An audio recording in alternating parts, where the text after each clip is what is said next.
confluence, sometimes it doesn't. So my research question was, what in the genetic level of this bacteria makes it aggressive sometimes and sometimes commensal or benign or not infectious. One of the people who published a recent paper at the time, it was 2003 or 4, yeah, 2004. They published about a novel way of characterizing this specific bacteria that I'm working with. So I was very excited. I contacted the researcher, didn't reply, but the primers and everything was in the paper. So I sent the primers to be requested. The primer is just technological DNA thing that would make you able to do some sort of genetic detection to know the type of the bacteria that you're dealing with. So it cost the university, because the university was paying for the cost. I pay only tuition fees in the UK system. So it cost the university about 3,000 reals when I counted it. It's about like 700-800 pounds, something like that, to order, wait, to set up the lab. And no matter how many times I repeat the experiments the way that the researcher claimed that it's going to work, it never works. I start doubting myself. Okay. Then my supervisor tried to make it herself, just to make sure that it's nothing in the system that I'm doing wrong. And even with her third trial, she couldn't get the results that is claimed to happen. So this is way of harmful kind of paper that cost us money and time. So this is why papers got retracted. Eventually this paper got retracted because they deem it as fabricated.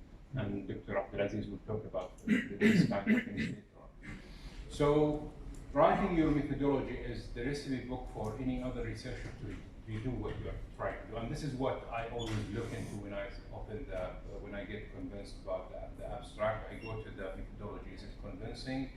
Is it the methodology would give the researcher the power to say what they are going to say or not. So this is the first actually thing in my case.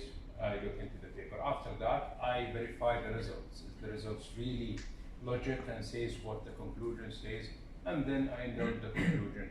So since experienced researchers are doing that, why do we have to pay attention to the introduction? I don't read it. What is well known already? What the importance of it in a manuscript? What is well known, so what is missing, and so on? Why are you doing the research?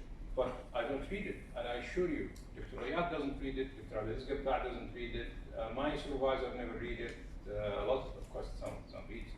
But majority, if you want a quick sandwich information in the crowded time we are, only students read it, just to learn from it.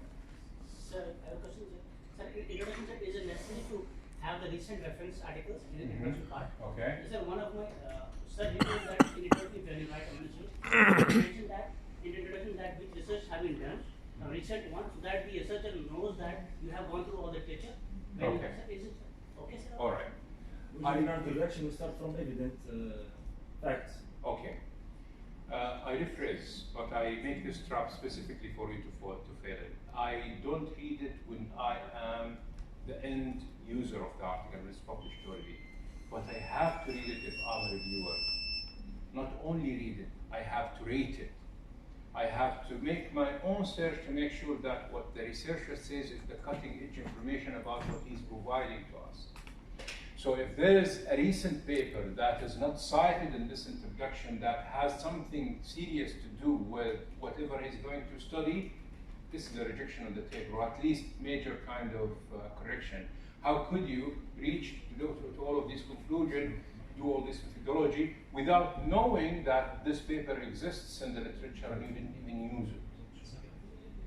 So this is a huge flaw in your manuscript, and you have to be aware of it. So this is why it is important to write the introduction the way that serves you. And I'll tell you how it serves you. The way I teach my students how to write an introduction, I tell them, imagine yourself herding, let's say, sheep or camels or whatever you want to herd. The only way is to have an alpha male, okay, source among this